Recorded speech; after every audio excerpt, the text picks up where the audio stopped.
All right, guys, it's another video. Oh man, I forget which week I'm on now. But I'm at the dining room table this time, So I would say, man, just give y'all an update. Those y'all actually following this journey. I don't know that any of you are just yet, right? Because we're so new to this, right? So it's not sexy yet, right? We don't have all the fancy $1 million editors and the YouTube images, right? The thumb links and thumbnails and all that stuff. We don't have all that just yet, right? It's just me and the camera, just making it do what it do. But that's on purpose, right? Because in the beginning, it's really just about being consistent, right? And so I've shared with a lot of you the first video of this year about setting goals and how to accomplish those goals and a lot of mistakes that I see people make. And so I'm actually allowing you to see this journey as I progress through it with you all as I'm sharing this information, right? So step one, again, the goal this year was just, hey, I'm going to make a video every week. I didn't say I want to get 1,000 subscribers, 10,000, 100,000, or a million, right? But it was just literally, let me make a video every single week that will be beneficial to you if you actually follow along, listen, take advice, apply some of the things that I share with you. You'll definitely be in a better place for sure. And you'll definitely achieve some higher levels of success, no doubt about it. So with that, let's jump right in. Today I want to talk about why is it that things are so expensive, right? So if you live in America, for sure, definitely if you live in America, and I'd say you're probably if you're over the age of maybe 25, maybe even younger, but definitely if you're over the age of 25, you certainly have noticed things getting more and more expensive, or at least the price tag, the numbers on the price tag seem to be going up and up. And there's a lot of reasons for that, right? So for one, if you understand economics, right, if you just understand what drives our economy, right, it's debt and credit, basically. And they're more one of the same, depending on how you look at it, right? But essentially, so I believe it was sometime in the 1970s. You can look it up, find the exact date. But in the 1970s, prior to that, we were on what's called the gold standard.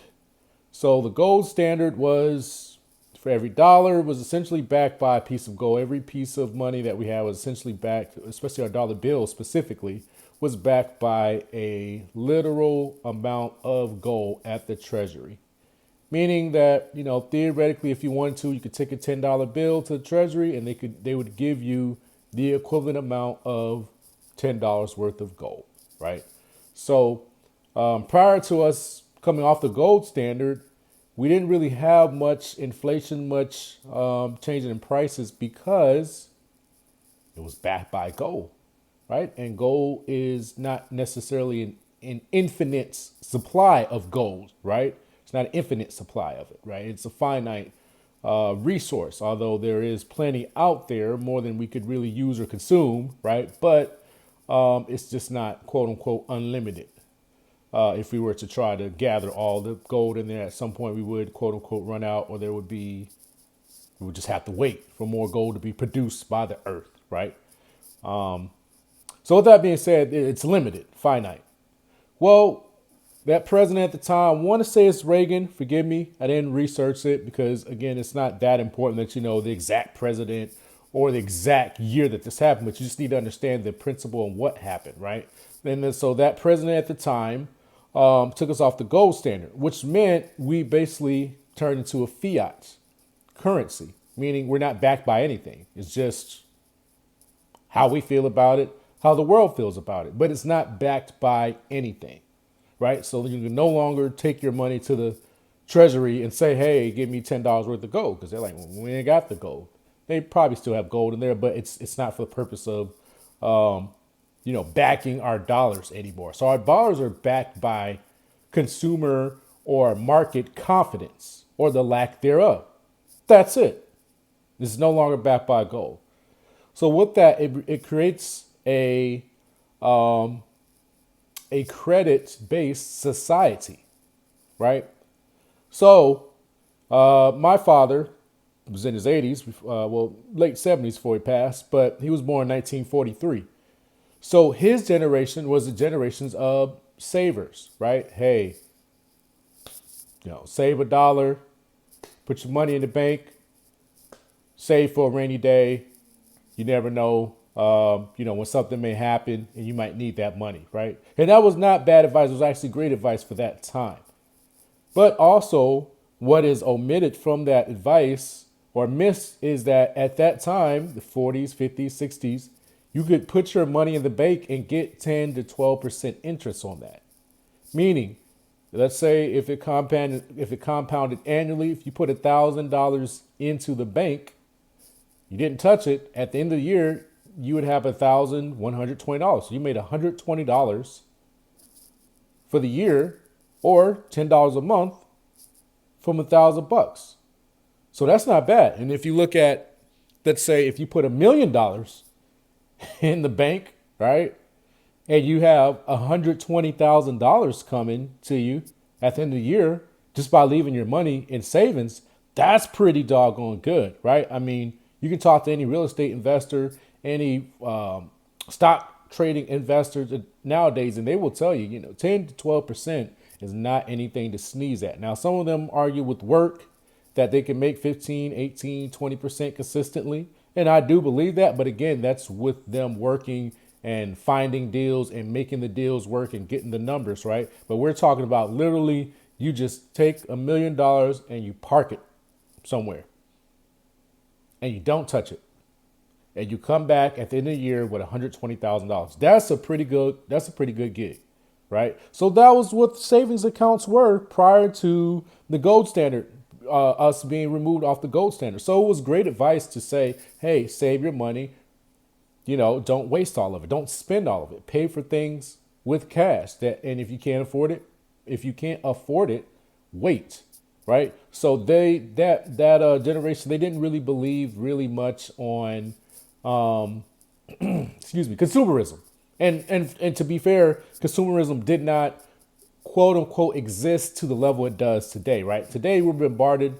If you choose to, you can have ads hitting you everywhere. I mean, you go to the gas station and there's ads showing at the gas pump, right? While you're pumping your gas, there's a commercial playing. I mean, this didn't exist before. Your cell phone, we already know. You get on any app, it's there. If you get on any internet site, for the most part, if you go on any social media site, there's ads there, right? You go outside, there's billboards, right? There's people standing on the sidewalk dancing like bears, right? Dancing like whatever, twirling signs, try to get your attention to promote what it is that they're selling, right? You walk through the mall. Well, granted, it is a shopping center, so you kind of put yourself in that environment. But if you're just walking through the mall, there are still people that will come and say, hey, come look at this, come look at that, right? So that did not exist coming up. For one, a lot of Americans back then were farmers. So there was it was what's the best tool to get the job done. That was it. And how we feed our family. Right? So my father coming up, he was excited to be able to go to town to the store. He was a country boy. Now I don't know how people in New York grew up, right? But I don't even know how my father grew up. But it was a big deal to go to town, to go to the store. That wasn't a normal thing for most families. Having a TV, that was a luxury, right? Maybe if you're lucky, you might have a radio. So the consumerism or the methods or the mediums that we use today to communicate to the masses, to buy our products or services, just did not exist 70, 80 years ago, the way it does now, right? Okay. So now, anyways, let's fast forward to the gold standard changes. Now our money is a fiat. We can print as much as we want more or less without any regulation, as long as you're Uncle Sam, right? You can print as much as you want. Just print.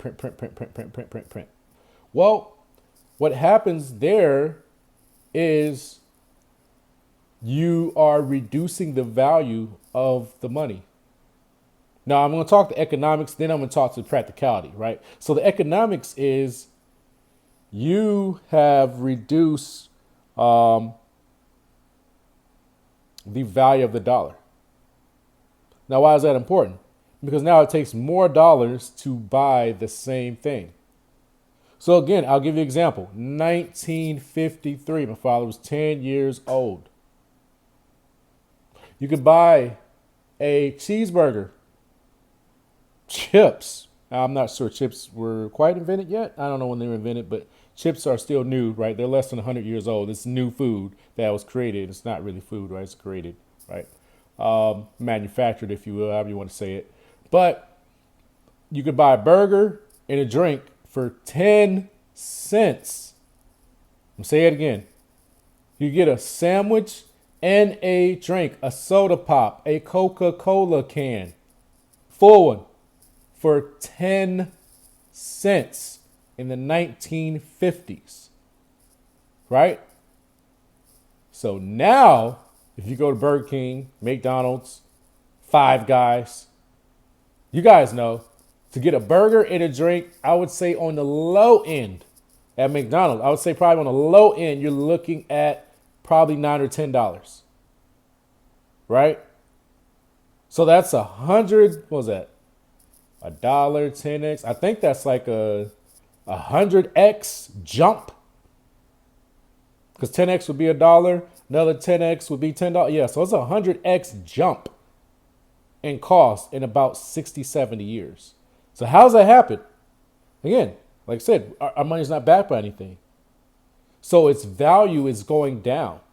So that's why now it takes $10 to buy the same burger and drinks that it once cost 10 cents to buy.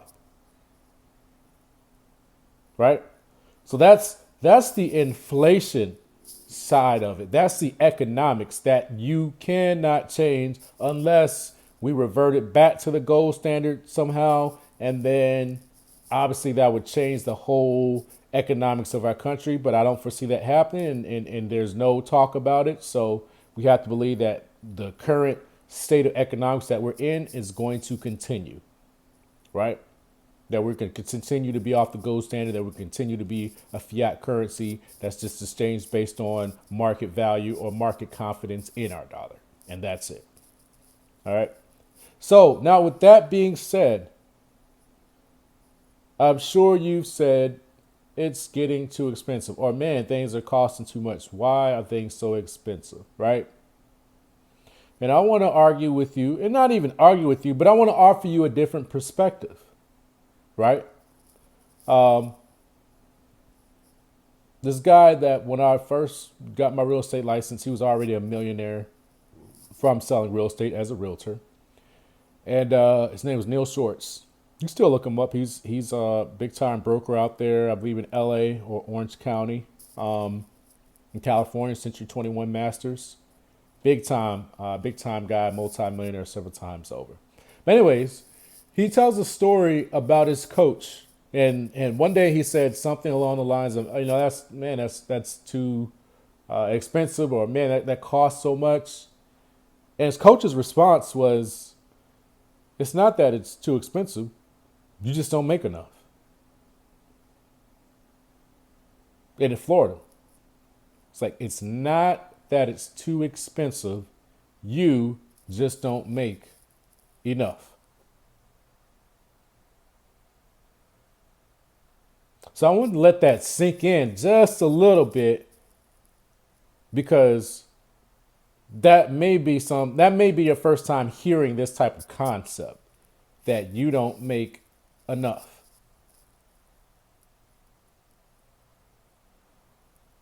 You see, all life we've been told, penny earned, penny saved. Money don't grow on trees. Things are too expensive. It's the rich man. If you're black, maybe, depending on how you're raised, it's the white man's fault. It's the system. The government needs to change this or that. Or we can't afford it. We don't make enough money. Well, yeah, it's true. You don't make enough money, but you never said we don't make enough money with the intention of saying, therefore, I need to go make some more money. It was just, we don't make enough money, period, end of story. That was a problem that you said it as the end of the story, not as, okay, therefore we need to go make more money, right? And then, especially in the rural or the ghetto community or the black community or whatever community you want to say, impoverished communities, then the idea is, well, therefore, since we don't make enough money and, we want nice things, therefore, let us go rob, kill, murder, sell drugs, sling drugs. Let's go prostitute ourselves. Let's go dance on the pole. Let's go sell sex, right? Let's do all these immoral things because we don't make enough money so that we can have the money to purchase the things that we so desire, or so that we could live the lifestyle that we so desire. Even though history has shown us, and I'm not even going to get, in the Bible or biblical on this. I'm just going to tell you straight up, history has shown us that the majority of people lose long term. The dancers don't win long term. They burn out and they fall by the wayside. The porn stars, they don't last. They burn out. They fall by the wayside. And they go into hiding for the rest of their lives or kill themselves, right? The drug dealers, they end up dead or in jail, right? Very few get out and become successful, right? There's a few that have made it, but even the ones that did make it, that I'm aware of, they still had to do prison time. So they had to give up a portion of their life in prison, which sucks, whether it's 1 day or 10 days or 100 days or 1,000 days or 10,000 days, doesn't matter. Any amount of time in prison it's your life that you can't get back. You can never get that time back, right? So that's a very expensive price to pay. But I do know some guys that, got out of selling drugs and changed their lives. But, and I'm trying to think of the guys that come to mind, again, still, the drug dealing was not what propelled them to the success, meaning the money that they made from selling drugs was not the money that really propelled them to the success. It was a person that they were as a man. And they could have been successful regardless of whether they were selling drugs or whether they were doing something moral. So they didn't need to do that immoral stuff to begin with to make the money. They already had the intangibles, right? So those are the common things that we see when we talk about things being too expensive. We either say it's too expensive, we can't afford it, or usually, especially in the lower income communities, we turn to crime, or to behaviors or acts that we are not proud of as answers to why, things are so expensive. But might I submit to you that there's another way. And that way is what I've been trying to share on all my videos. You go back and watch them so far, is why you need to earn a high income and why you need to develop and learn high income skills. All right, so I got my notes here. So if you see me looking off to the side, I got my notes here, right? So starting to map out these videos a little bit better for you. But I want to tell you something about that. It's too expensive. And it's that people can afford it, even though it's too expensive to you. So let me say it again. People can, C-A-N, C is in Charlie, A is in Alpha, N is in November. People can afford it. Now, how do I say that when you just said it's too expensive? Because people are buying it. Whatever it is that you say is too expensive, people are buying it. That's why it's for sale. That's why it's available for sale. Or that's why it's available as a service, because people are actually purchasing it. And if people are not, then that business won't be around for long. Right? So gas, let's just talk about gas. How many of you say gas is too expensive, yada, yada, yada, yada, it costs too much, right? I remember when gas was 85 cents a gallon and it went to $1.40 a gallon, I think in a very short period of time, and people lost their minds.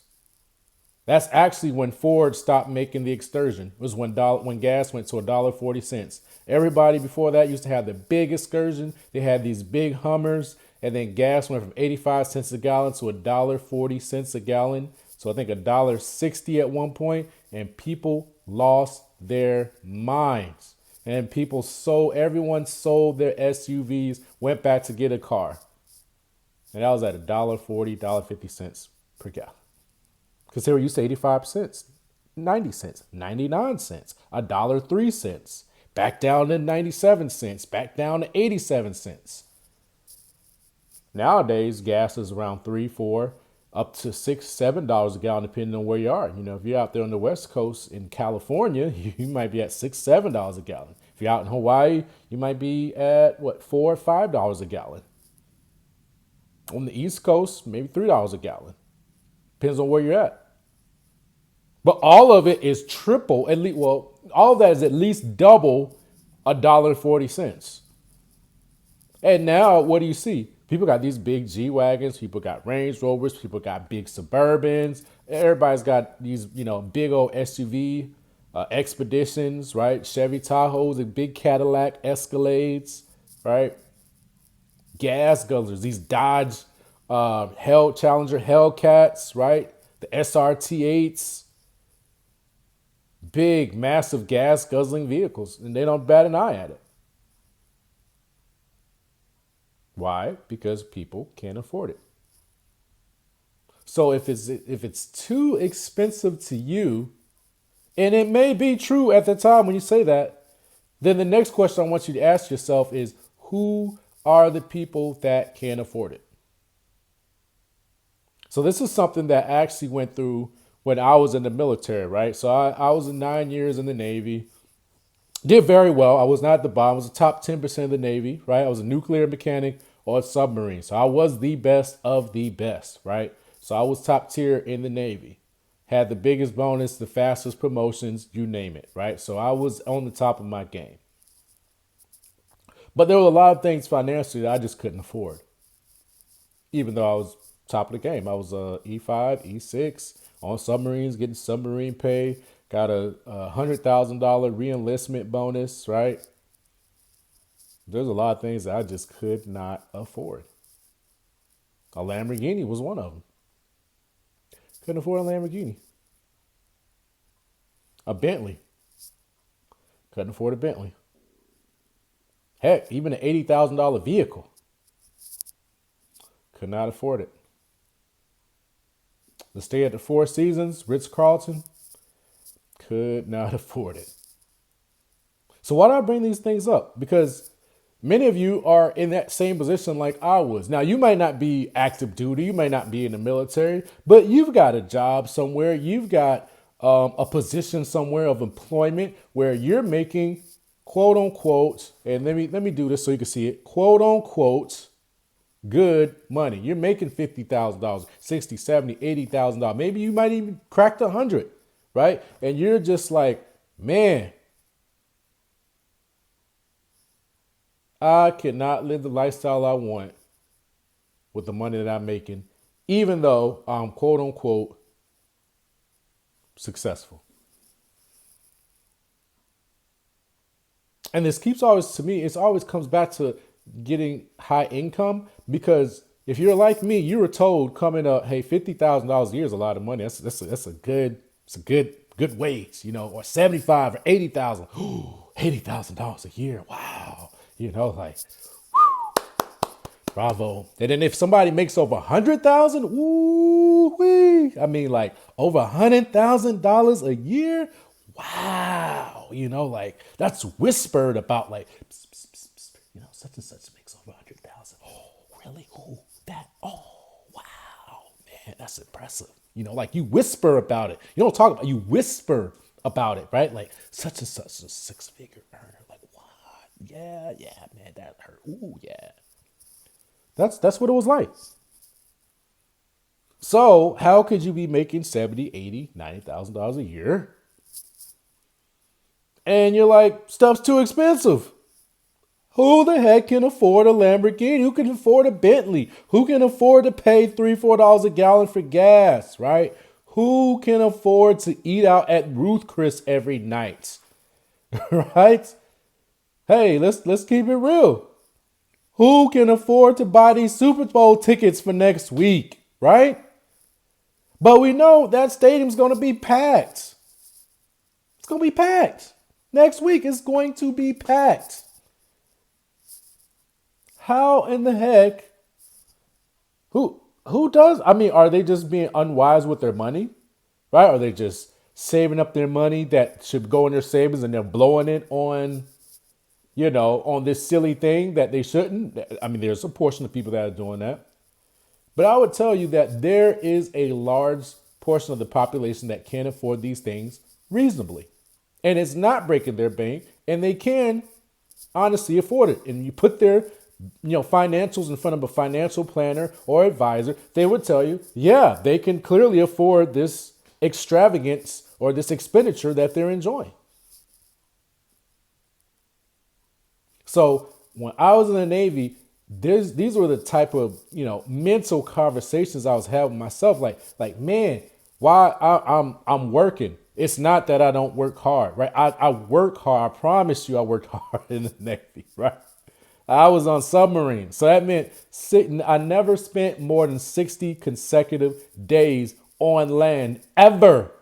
Let me say that again. I never spent more than 60 days consecutive on land ever for a 4-year period.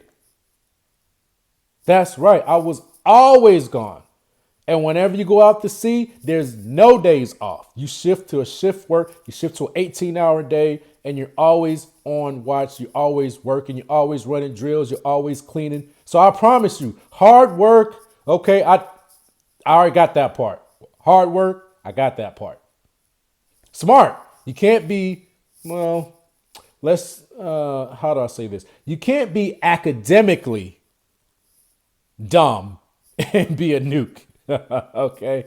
Now you might could be an idiot, meaning you make poor decisions, right? And you're not a great decision maker, but that's separate from academic intelligence. You can't have a low academic IQ and be a nuclear operator, right? You have to be able to pass the schools, right? So you have to have at least academic intelligence. So I got that part down, which is what they say, right? Go to school, get a good degree, or get a good, civilian related job. Okay, I got those two down. So I work hard. I am intelligently verifiable intelligence, right? Academically, at least, right? I got that, and I got a good job, right? I'm a nuclear operator on submarines in the U.S. Navy, right? That's a good job. I can go become an officer if I want, and then also become one day a captain of a submarine. I mean, that's prestigious, right? To be a captain of a submarine, have these, the bars up here, have people salute you, right? But guys, can't afford a Lamborghini. I can't afford to stay at the Four Seasons. Can't afford to shop at Neiman Marcus. Right? If something happens with my mom or dad at home, I can't send them just 5-10 grand like that to take care of a financial problem. If somebody needs to go somewhere or do something, I can't just send a ticket and say, oh yeah, don't worry, I'll fly you up from Tampa to Columbia or fly you from Columbia to Tampa to do this or that, right? I don't have the freedom to be able to just take off and say, oh, Dad, you're sick. You're in the hospital. Okay. You know what? I'm catching the next flight. I'll be right there. I don't have that luxury. But there's people that do. And so how in the world do people do that? They have what's called a high income skill or multiple high income skills, right?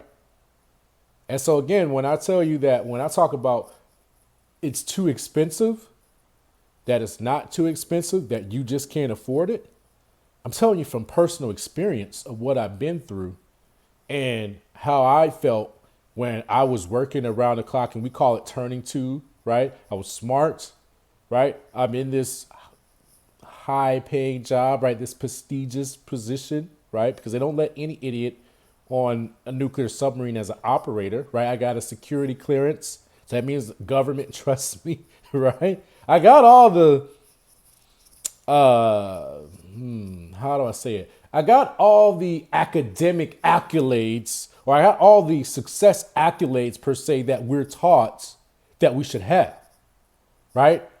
I got the good, secure job, but I can't afford to live how I want to live. And it's not because I'm not willing to work hard. And it's not because I'm not smart. And it's not because I'm not doing a challenging job. So I really want to hammer home to you about the high income skills. And that's what this channel is really about, because when you talk about it being too expensive, you might be right. You don't make enough. But I'm here to tell you that you can learn how to make enough and more than enough to be able to afford what it is that you want, right? So let's go back. Okay, and let's hammer home the point. People can't afford it. So how do you know that, right? So here's how you know this. I want you to do this exercise. Go online. Go look at the Four Seasons. Go look at the Ritz-Carlton. And you may not ever want to stay there, but it could be wherever you want to stay. I guarantee you, you want to stay somewhere, right? Maybe you don't care to go to Hawaii, right? But you want to go to I don't know, Disney World with your family. Or you want to go to New York and shop because that's what you're into. Or maybe you want to go skiing in the Alps because you're in the cold weather sport. Whatever it is, there's some place that you want to go where there's, and let's just say this out, with very few exceptions, other than probably some of the poorest places in America, right? With very few exceptions, everywhere you go, there's going to be luxury accommodations, not so luxury accommodations, and there's going to be cheap budget accommodations. You're going to have all three. And so typically Ritz-Carlton and Four Seasons, the Omni hotels, right? Hilton and, DoubleTree, they're lower tier. But let's say Four Seasons, Ritz-Carlton's up here. And I would say even Airbnbs, right? All-inclusive resorts, Airbnbs, right? Obviously, Airbnb, same thing. You can get your little studio, or you can get somebody's couch, but you can also rent a 5 or 10,000 square foot house with a chef and a butler and a driver, right? All included. So again, that's why I add Airbnb. But just look those things up in a place that you want to go. Let's just say a nice place. Let's say like Miami, Florida, or Atlanta, or Dallas, or San Diego. Look up the Four Seasons, the Ritz-Carlton, or Maui, Hawaii. See how much it costs a night. I'll tell you, in today's numbers, it starts off around $600 a night. That's right, I said it, $600 a night. Starts. That's not where it ends, that's where it starts. And I want you to put in some dates that you would actually be interested in going. And you'll find out, especially if it's soon, like say like right now, if you put up Valentine's Day, or if you put in, let's say the 4th of July, right?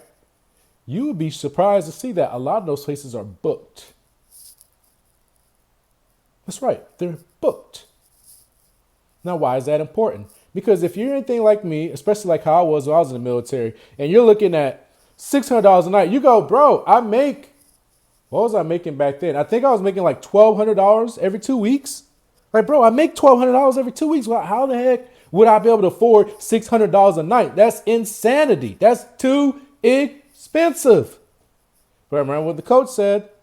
It's not too expensive. You just don't make enough.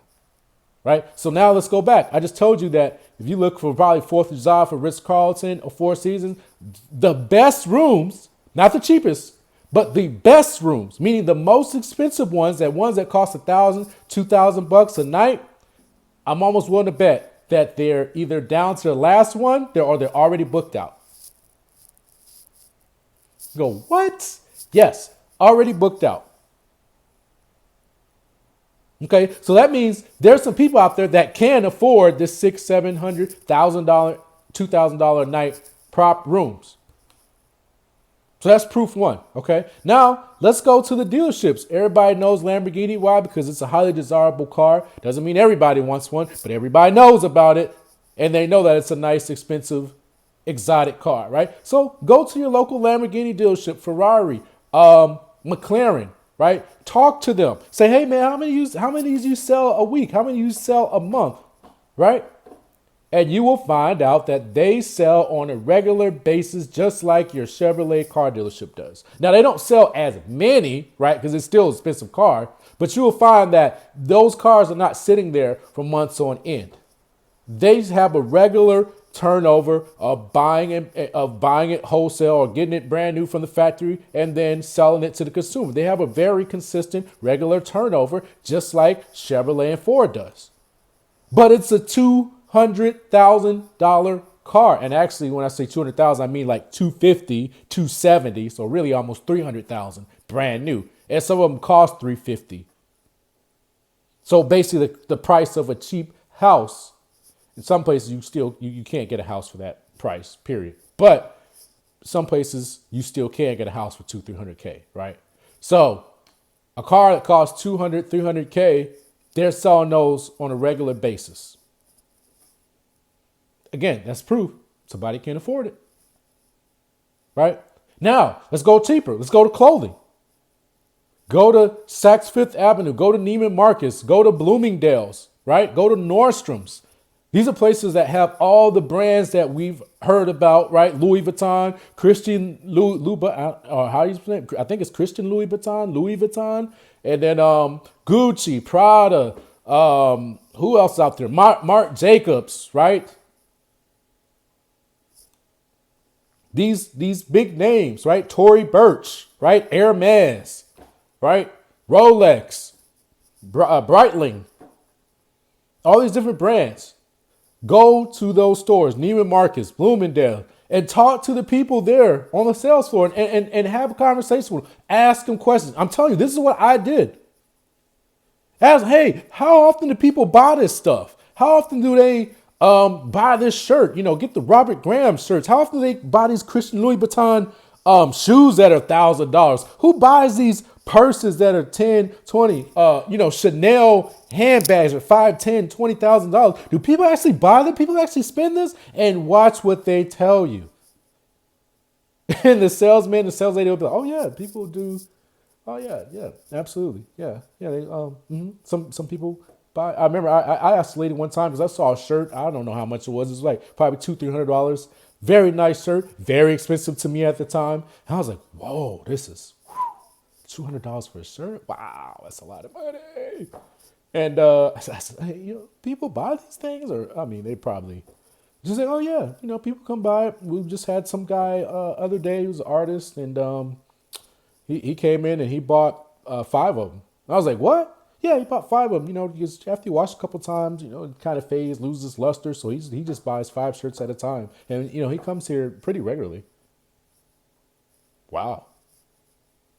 Right? You go to the exotic car dealership or the Rolls Royce, the Bentley, and it's like the same thing. Hey, yeah, man, we sell these cars just like Audi or a Chevrolet sells. Yeah, we sell them, man, pretty regularly.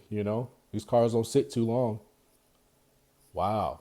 Like I say, you go on the website, look at Four Seasons, Ritz-Carlton, they're booked up. So people can afford it, right? So the questions that you got to ask yourself once you are convinced that there are people in this world that can't afford it, right?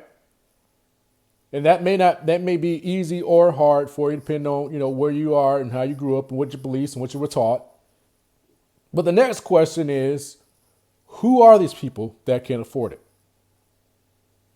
And so the very next line I'm going to tell you that you're probably going to want to tell yourself, want to believe, is that, oh, these people were born with a silver spoon. They were born on the right side of the tracks. They were born wealthy.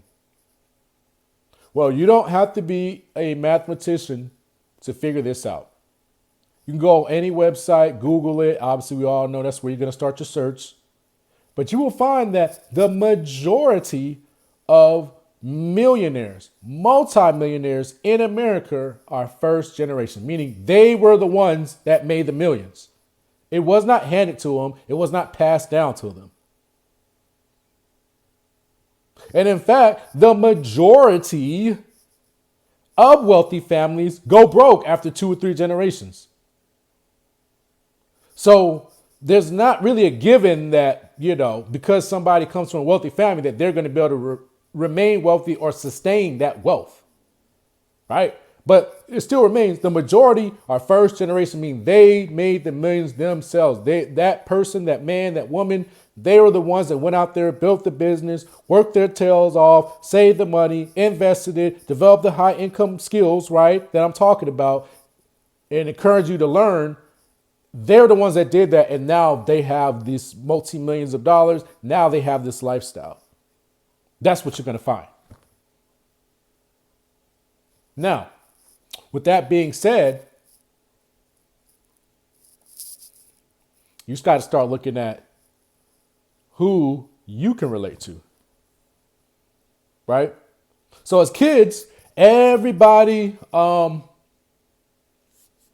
everybody, but I would say in America overall, there's this common theme of becoming an athlete, right? That's why you see these parents pushing their kids, because they know it's expensive out here, and they know one way that you can make money is becoming a professional athlete. So they push their kids and they try to discipline them, and they really try to force this success into their kids that, hey, you're going to be the next Sammy Sosa. You're going to be the next Joe Montana, the next Tom Brady, the next Michael Jordan, the next Kobe Bryant. You're going to be next. Why? Because they know that you can earn a very great income if you can make it to the pros and be good in the pros. So that's what parents are looking at. And to a degree, a lot of kids are looking at that. But the reality is, majority of us, myself included, majority of us do not have the God-given gifts to compete at a professional level in sports. We just don't. You can work hard, you can do all this and that, but I'm just telling you guys, when you look at somebody like a Tyreek Hill, that's God-given. I don't care what you do, you're never going to be able to run as fast as Tyreek Hill unless God gave you that. And you got that from birth. There's nothing that Tyreek did to be able to run that fast. I promise you that. So why I bring that up? Because there's such a small percentage of people that actually are able to make it to the pros and let alone be great at the pros or be competent enough to earn the multi-millions in the pros. That is really not a good place to put your hat on. And if you're watching this, you probably already know that that's not going to be your path, because you'd already be in the pros if that was the case. So now what? Does that mean you got to relegate yourself to a life of poverty or middle classness? That's what I used to think growing up, because I was only taught that the only way you can make money is if you were born into it, you became a criminal, or you had the lucky sperm club, as Warren Buffett calls it, and you were you had this athletic ability, and so therefore you could go on to the pros and earn millions of dollars. But if you didn't have those things and you weren't going to be a criminal, well, then you just had to settle for being an honest man and working down at the mill with your hands, or going to be a police officer or a cop or join the military. And you better be happy with the little Chevy Camaro and a little 3-bedroom house right next to the base. And that's all you could afford. And that's all you got in life. And that's how the cards is dealt. That's what I was taught. That's what I believed as a very young man, early 20s. But what I learned is that's not true. There's so many different ways. And with the advent of technology, with the internet, with AI, with these smart mobile phones, there's new ways being created every single day to be able to earn money and to do it faster and to earn more with less physical exertion. And it's a skill.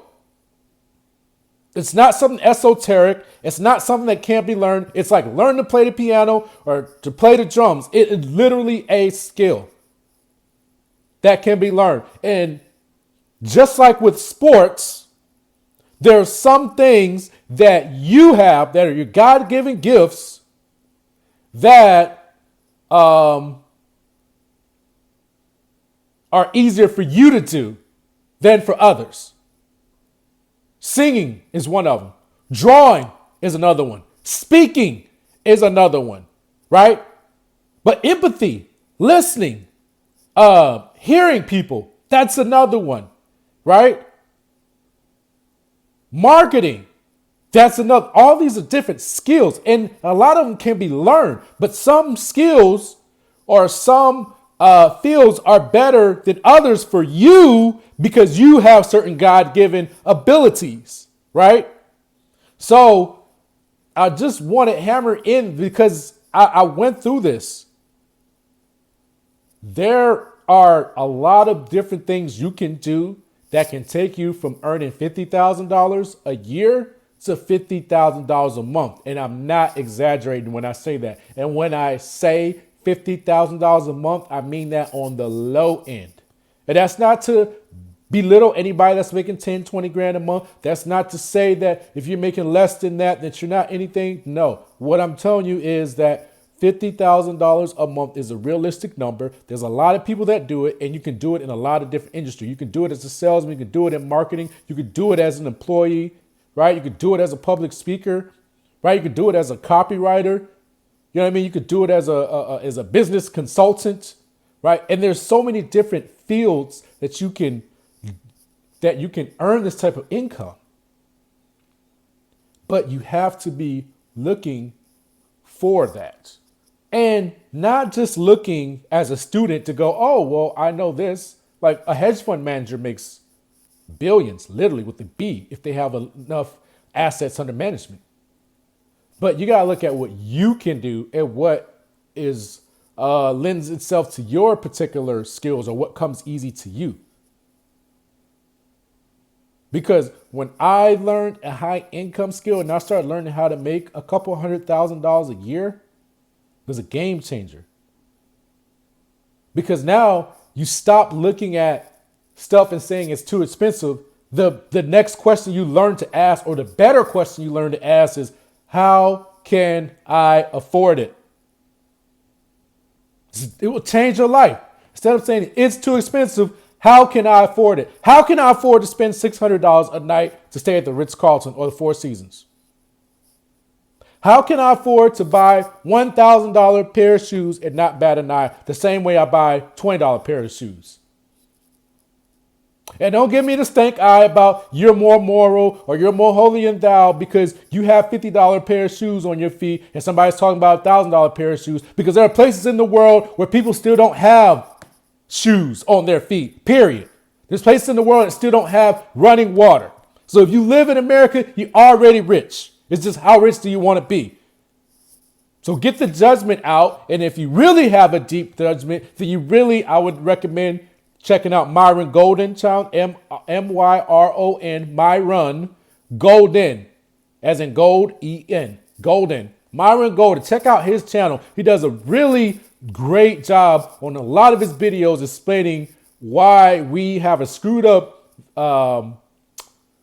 belief that God wants us poor or suffering or barely just getting by. Once you tap into his Bible study teachings and he goes through a Bible, verses and explaining them and extrapolating out what it means, then you'll be like, okay, I got it.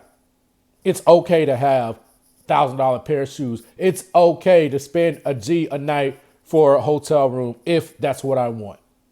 And I'm not saying that that's what you need, but whatever it is that you're saying, it's too expensive. Because the only reason why you're saying it's too expensive is because it's something that you want. It's something that you desire, or it's something that you're interested in if the price was right? Because nobody's talking about a Koenigsegg car being too expensive. Why? Because it's a 1 point or 2 point something $1 million car and none of us care about it and none of us want one. But the people that want that, they don't think it's too expensive. They just go buy it.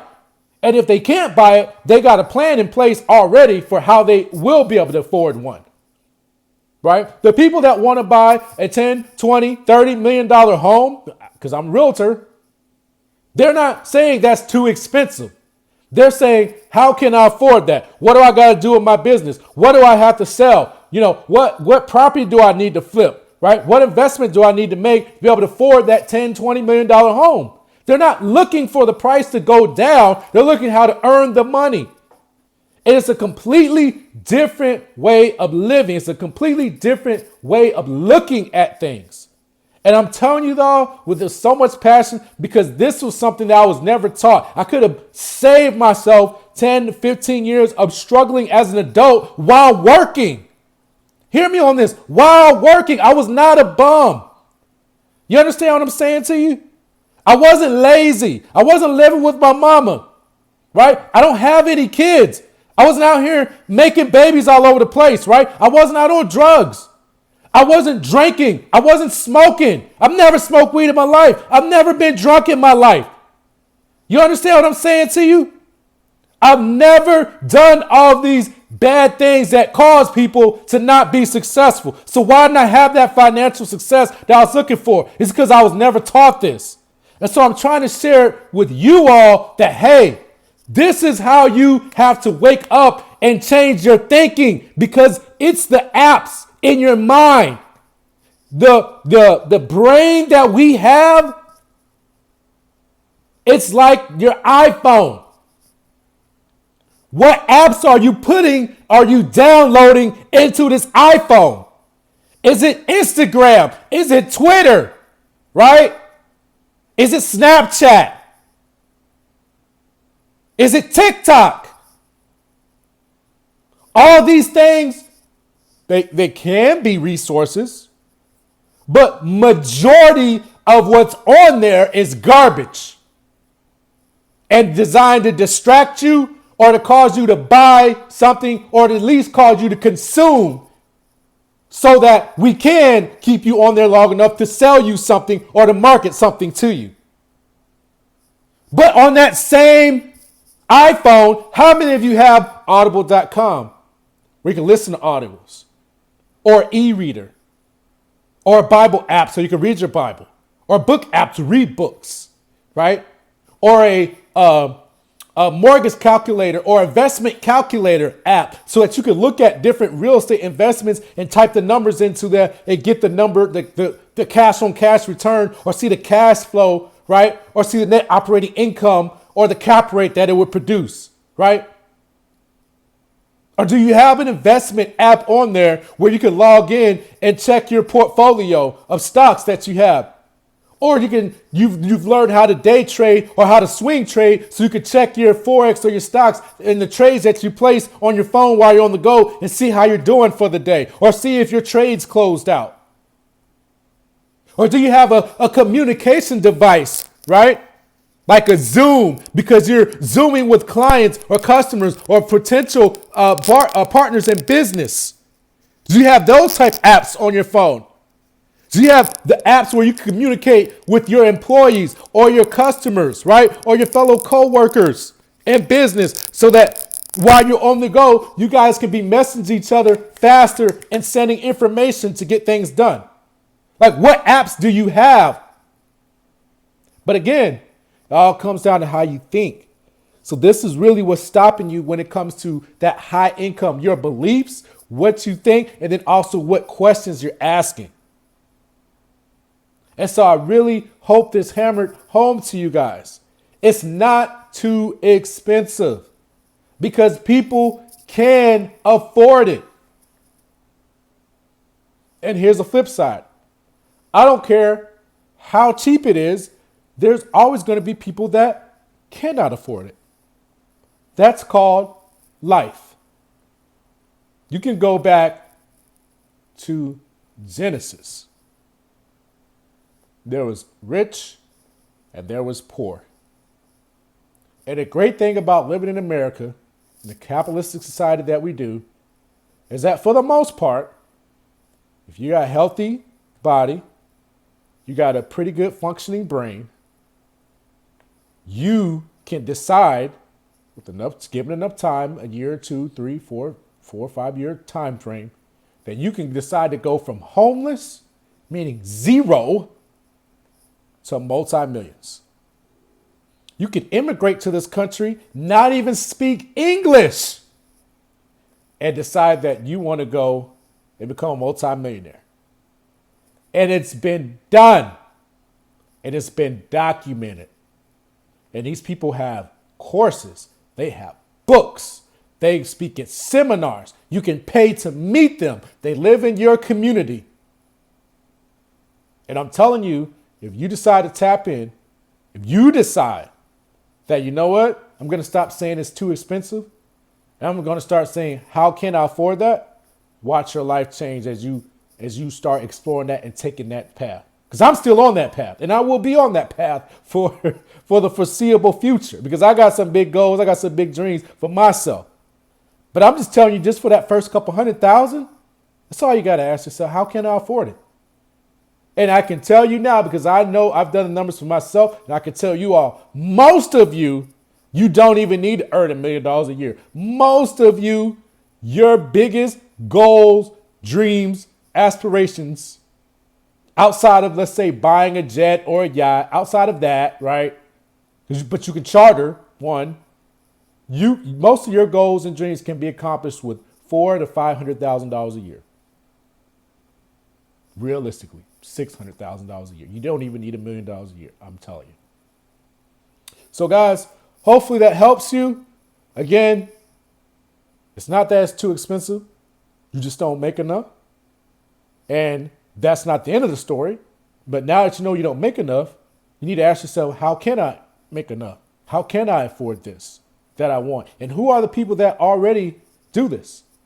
Because as my coach told me, what's crazy to you is normal for somebody else. Meaning whatever crazy lifestyle, whatever crazy expenditure that we think, we might say, hey, it's ridiculous to have 5 cars or to have 2 or 3 houses or to spend $5 per gallon with gas.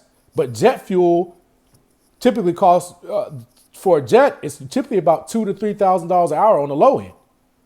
It can get up to $5,000, $6,000, $7,000 per hour to fly a private jet, right? So you want to talk about fuel costs, $3 is cheap when you talk about that, right? So again, for someone, a private jet is normal. And don't pretend that it's just Oprah and Beyonce, because if you Google and do this will be the last thing before I jump off. If you Google, or matter of fact, go on YouTube and try to check the Super Bowl. Go check the Formula One race that just happened this last fall in 2023 in Las Vegas. Look up the private jet airfield. It's filled.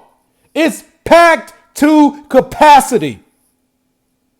It's not 1 or 2 jets. It's not just Grant Cardone, right? It's not just Jay-Z and Beyonce or Usher or Oprah or Tyler Perry or whatever famous person you know. It's a lot of normal, or at least non-celebrity, non-known people to the public eye that own jets. And that parking lot is filled. Think about that. It's filled. And I just read an article today that said the private airport in Las Vegas had to rent or lease out an additional 18 acres. 18 acres of land to accommodate all the private jets flying into Vegas for the Super Bowl. Now, you turn on your TV to your 6 o'clock news or your 8 a.m. news or whatever time the news comes on, because I don't watch the news. They will tell you that everybody in America is broke. Don't nobody have no money. Interest rates are too high. Nobody can afford real estate. And times are hard. And that President Joe Biden needs to do blah, blah, blah so that you can make some money. And I'm here to tell you, you get to decide which side of that story you want to be on. Because I'm telling you right now, you can be on that private jet airfield. I'll be there, Lord willing, soon enough. But I'm just telling you, there's not a shortage of people that can afford it. And you just got to figure out what those people do. I know what some of them do, and I'm on that path. So if that's what you want, but whatever it is that you want, just know that there's people that can afford it, and there's a lot of people that can afford it. And a lot of regular, normal people just like you that have very similar skill sets that come from the same impoverished or struggle background, single mom, single dad, you don't have any legs, you don't have no arms, you was born in this city or that, they got the same challenges and problems that you have. Their mom left, their dad left, their mom, dad, their dad died, their grandma raised them, the auntie raised them, the cousin raised them, all that stuff. I don't care where you're from. I don't care what the struggle is. You can find someone that's had that or worse has become successful. So guys, thank you if you made it to the end. Please like, subscribe, give me feedback, what you want to hear, what you don't want to hear, what questions you may have. But I'm just telling you, it's not too expensive. You just got to go learn how to earn enough, how to make enough to be able to afford what it is that you want. Or you could spend the rest of your life saying it's too expensive. Right, till next week, guys. Take care.